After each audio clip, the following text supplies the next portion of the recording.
Hey everybody, welcome to my review of Solasta, Crown of the Magister. This is going to be a video focused on my experience with the base game without any of the DLC, and you can watch all 18 episodes of my edited Let's Play on this channel. So starting off with my general thoughts on my overall impressions of how I felt about Solasta, Crown of the Magister as a whole, I would say that true to the name of the developers, Tactical Adventures, the mechanics and combat of Solasta were absolutely the highlight of the whole experience, at least for myself as someone who enjoys playing tabletop Dungeons & Dragons and also turn-based video games, RPGs, and strategy games. It uses the D&D 5th edition system as its mechanical basis and very successfully translates it into digital gameplay. It feels exactly how I imagined a video game of D&D to be like, with a lot of monster stat blocks that are ripped straight out of the monster manual, and turn-based systems simply automated and being very faithful to its source material. That being said, Solasta is very much its own world, with its own unique monsters, its own gods, a few Solasta-specific spells and features, its various factions, and a decent helping of its very own setting-exclusive lore. And speaking of lore, I want to go over the premise of the main story of Solasta, Crown of the Magister in a non-spoilery fashion, while dedicating the end of the video for going over more specific details of the main campaign that may contain some spoilers for the plot. Solasta, Crown of the Magister starts us off with 4 plucky adventurers that you create meeting in a tavern, the classic starter zone. The adventurers are basically looking for a job in Caer Kiflin, the major hub city that will be the main place where you buy stuff and get new quests from. The adventurers have come from distant lands to answer the call of the Legacy Council, which wants deputies to go out into the Badlands and recover ancient artifacts, magical relics, and all other forms of powerful lost knowledge that they may encounter, while also being capable of exterminating monsters along the way. So as their first mission, the newly formed party of deputies get sent to a fortress that the council lost contact with in hopes of figuring out what went wrong. The counselors think that this will be a pretty easy first quest to accomplish even for newbies, but as you may imagine, things go horribly wrong for our foolhardy party. The 4 deputies battle their way through large swaths of hostile creatures in order to reach the fortress, only to realize that something is very wrong. The soldiers that are stationed at the fortress seem to be extremely paranoid, and the captain that you were supposed to make contact with is nowhere to be found. After speaking to the soldiers some more, they reveal that there are only a few of them left, and the captain is probably dead, and the survivors are currently being hunted by reptilian creatures known as the Sorax. The Sorax are believed by many to be mere folktale and boogeymen that mothers tell to their children, but as our deputies are about to find out, they are very, very real and extremely deadly. After our heroes hack and slash their way through hordes of evil lizard folk, a deeper plot is slowly unraveled. The Sorax's true purpose is to tear open a sealed rift that will bring endless hordes of Sorax to invade and conquer all of Solasta. In order to unseal the rift, the Sorax need the Crown of the Magister with all 8 gems to empower it, as that was the very same item that was used to seal the rift 1,000 years ago. Luckily for the world, the 4 deputies find the Crown of the Magister for themselves and learn of the Sorax master plan, and are now tasked with the goal of finding all 8 gems of the crown before the Sorax do in order to save the world of Solasta. So that was the basic hook of the main campaign, setting up the Sorax as the main recurring antagonistic force that your party will have to face off against, while also creating a pretty straightforward main quest plotline of hunting down the 8 magical gems that can then save the world. But now let's dive into what I think is the biggest draw of Solasta, Crown of the Magister, which is the mechanics, the combat, and the level design. The levels were really well designed for the most part and feature some really interesting verticality that matches well with the spells, abilities, and Solasta exclusive magical items that are scattered throughout the campaign. Not to mention that the main quest zones were also quite nice to visually look at and felt distinct enough from each other. The enemies that you encountered often also had cool environmental interactions and smart positioning alongside things like being able to stick to the side of walls that made them far deadlier than what their stat block would initially suggest. Verticality, height differences, and line of sight were also major factors that I felt were done very well most of the time, and it really helped Solasta's battlefield not just feel like a repetitive box every time you square up with the enemy. In terms of what I would like to see more of, I felt that many of the early main quest monsters that you fight have some form of light sensitivity with things like the Devilers, which are the Solasta equivalent of vampire, and other forms of undead and various kinds of spiders and creepy creatures, all suffering from disadvantage if you have a source of bright light, which is fine as a mechanic. It makes torches much more valuable early on, which is cool, but I kind of wish for a little bit more variety in terms of monster weaknesses. There were also some fun environmental objects that you could push over or pull down and hopefully crush the enemies caught directly underneath, but I personally found that these stalactites or chandeliers very rarely made much of a difference. The enemies may simply never walk into its area of effect, and the damage that it does to the enemies is often disappointing, especially in the later parts of the game where attacking normally with a weapon or cantrip simply does so much more. But that being said, I still really enjoyed the idea of being able to interact and change the environment of a combat encounter. I think that does add a lot to the creativity of turn-based games, and I think that overall Solasta does a pretty good job of integrating them into combat zones, but I just would have liked to see more of them with different types of effects and be more,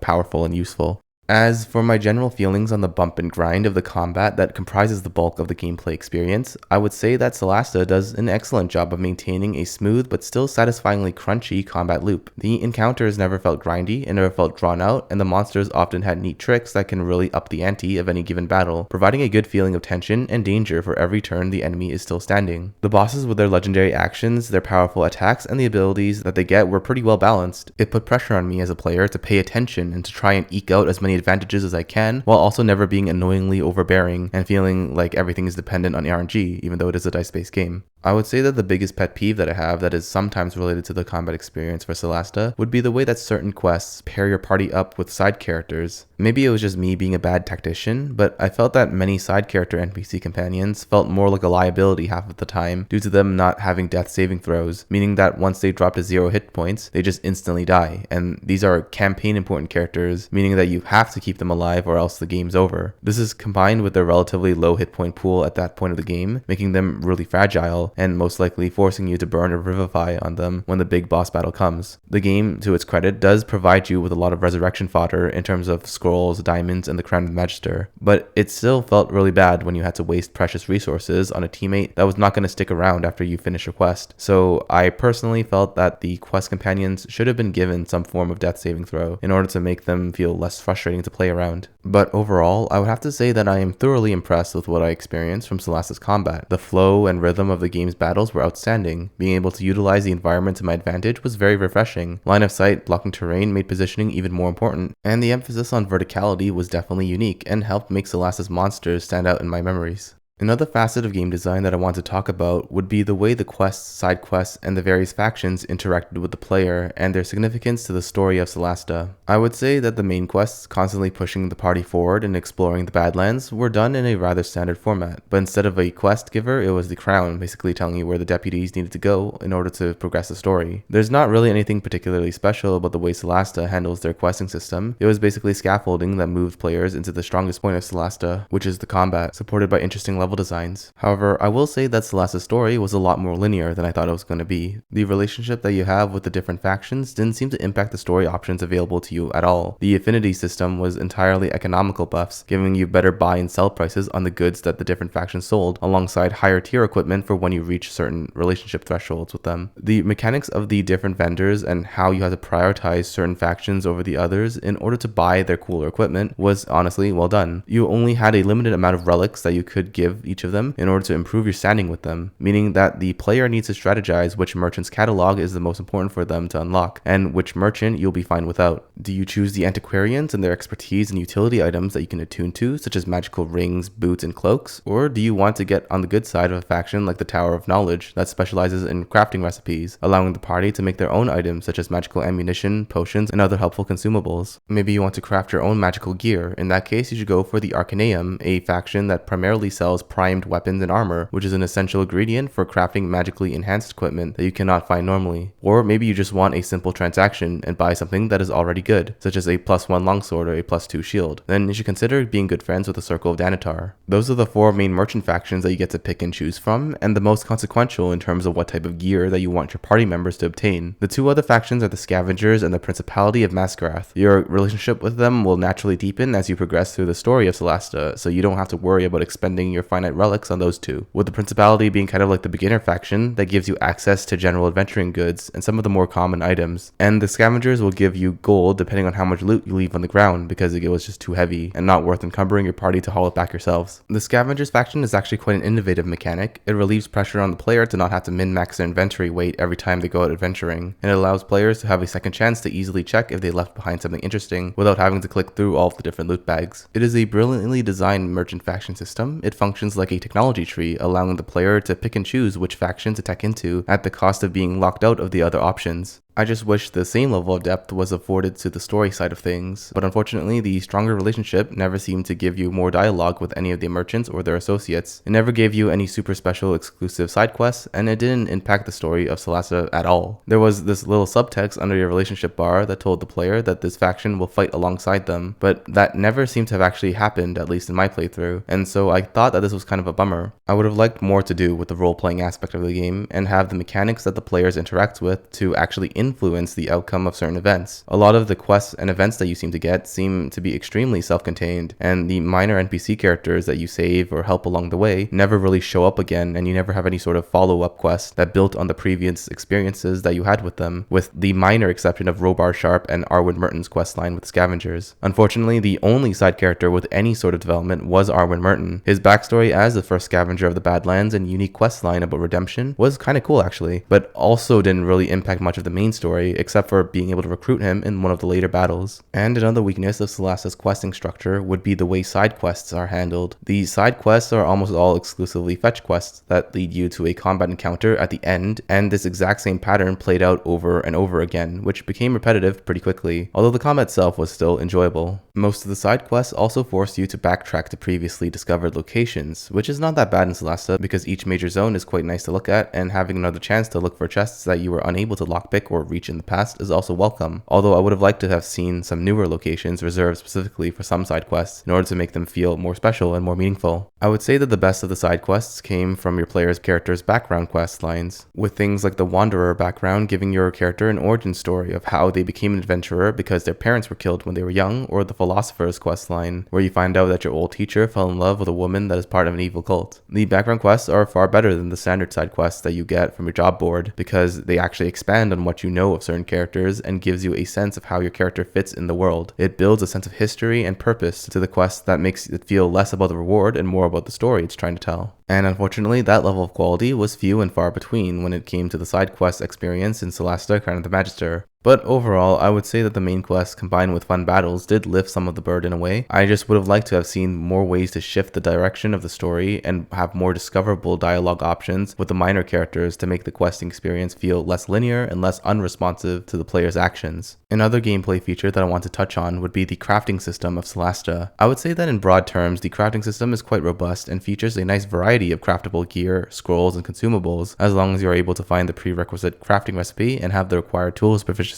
I would say that it's basically exactly how I imagine a crafting system should function, except with the annoyance that the tooltip doesn't actually tell you the properties of the craftable item. So you actually have no way of knowing if the thing you are in crafting is something that you want until you finish the crafting sessions, consuming the ingredients in the process. I guess you could say that this is a fun way to push people to take risks, but I would say that this is more of an oversight than a gameplay feature. It just doesn't feel good to craft something that's not as good as what you already have, especially since the crafting process consumes the finite resources required for other craftable items. So unless you cozy up with the Arcaneum, you're probably going to be strapped for primed weapons and armor, and taking that chance to make something potentially worthless is, in my opinion, not a great experience. I think Solasta should give players more information on what the craftable items actually do, their properties, their stats, and so that the player can learn and properly strategize on where to expend their limited resources. One thing I did not really expect from an indie studio's first RPG was actually how nice everything looked and felt when adventuring with your party. The lighting, sound effects, magic casting animations, special effects, and general look of the game was honestly very pretty, especially for an isometric RPG. There was good contrast between different zones, the colors that were used always matched the atmosphere that they were going for, and everything felt like they belonged in the same world. There were areas where the environments were genuinely gorgeous to look at, and really helped me get excited for when we were off exploring to new fantastical places, because they actually looked like fantastic places to explore. And I know that some people aren't going to be as appreciative of this, especially for a more mechanics driven game like Solasta, but I do think there is something to be said of making sure that the player is invested in the environment that they adventure through. I think that being able to instill the spirit of wonder in the player is something that does make a difference when talking about RPGs, because it makes exploration more satisfying, and it makes questing in those areas more memorable even if the quests themselves are not. As for the music and original soundtrack of the game, I felt that they were always very decent. It helped set that classic high fantasy atmosphere and was usually not intrusive to the immersion of the game. But none of the music really stood out to me in any special way except for the main theme when it kicks in and the trumpets and the brass instruments start blasting in your ears. I will say though that certain parts of the track were really quiet, perhaps too soft, especially when you're out of combat and just going around looting stuff. But even in combat, I did notice some lulls in the epic battle music, and this was sometimes jarringly contrasted by large spikes of volume in certain areas. Like for example, the main theme when you load up Solasta is incredibly loud compared to the rest of the game, and the soundtrack for Kiflin also had some pretty high notes that kind of comes out of nowhere. However, those are very much minor faults in the Solasta OST, and I doubt the average player will care that much.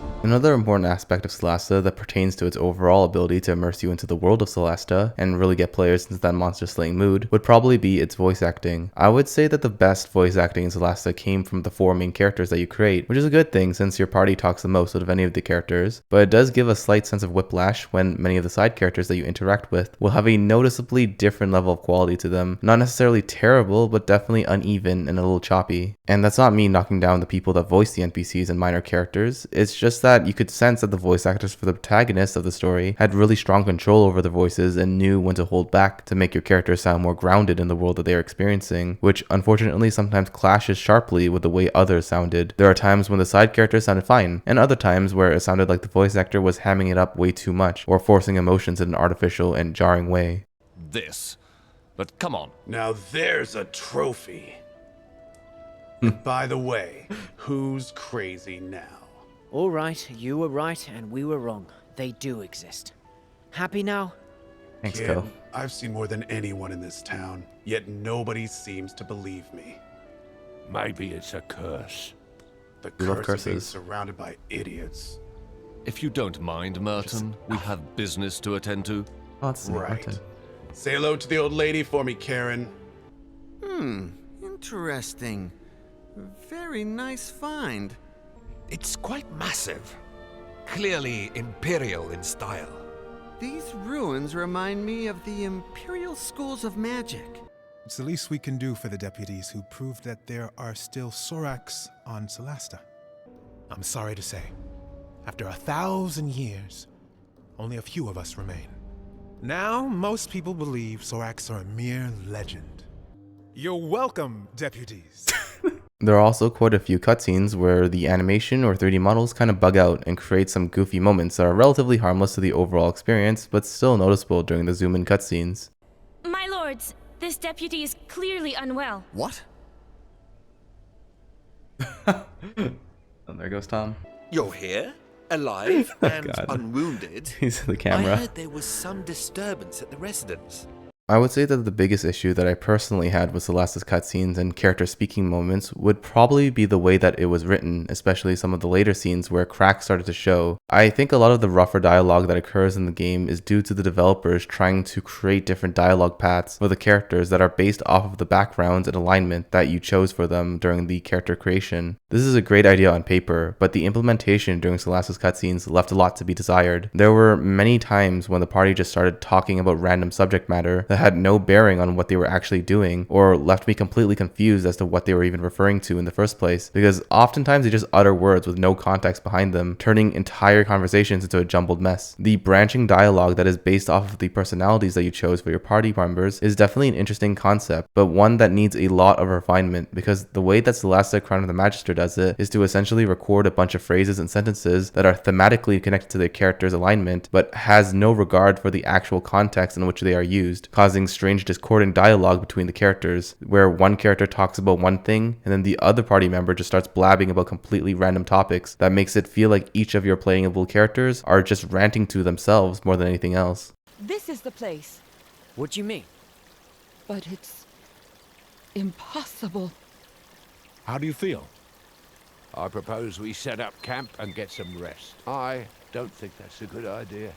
I must find the master. What? He doesn't think it's a good idea? I say we go. Yes, Okay, that was really awkward. this is the place. Is it? I have a bad feeling about this. Where am I? Are you kidding me? I must find the master. Are you okay? Yes. What is We just want to happening? help. She is crazy. Damn right. Let's get on with it. Oh, come on. Less bitching and more hacking. Spike's language. I so love manual labor. I'll stop moaning. It was just a nice warm-up. I've dealt with worse. Not often, though. Hard to believe. Ain't not strike me if I lie. Where are we? Yeah, where are Had we? to touch it. Oh, we touched Find it us together, a way guys. back. Friends, we'll have to think this through. We're a team. And watch where you put your hands in the future. What? Don't Why is you everyone so loot mean? everything you find? Exactly. I'm not a scavenger, mind you. Stop it. What is happening? Even the most mundane task can be the expression of true nobility, when done to the fullest. I shall remind you at next camp, when the dishes come up. Geez, Spike, your Indeed, face is also shiny. those servants would come in handy. For your highness's household? All right, stop your silliness. However, with all of that being said, I really do appreciate the effort to provide voice-acted dialogue throughout the entirety of the campaign. Even some side quests had voice lines, which is something that you don't see too often in smaller budget games. I actually think that's great that an indie RPG goes the extra mile and tries to record as much dialogue as possible, rather than relying on walls of text. I have nothing against walls of text, but when it comes to spouting exposition and presenting the world-building elements of an unknown fantasy world to a brand new player, I think it actually does help people retain memory of what is going on, benefits the player's immersion, and assists in crafting an intuitive understanding of where the story is going, and keep the motivations and relationships of relevant characters alive in the head of the player better than what text can accomplish. And so overall, I think that the voice acting for Solasta was positive, it just needed a bit more polish. And the final aspect that I want to talk about would be the way that the story sort of wraps itself up and the unresolved questions that linger. This part of the video will contain spoilers for the main story, so please feel free to skip to the conclusion segment of the video if you want to remain completely unspoiled on the story of Solasta, Crown of the Magister. But please watch this part if you're interested on my thoughts on the weaknesses of Solasta's storytelling.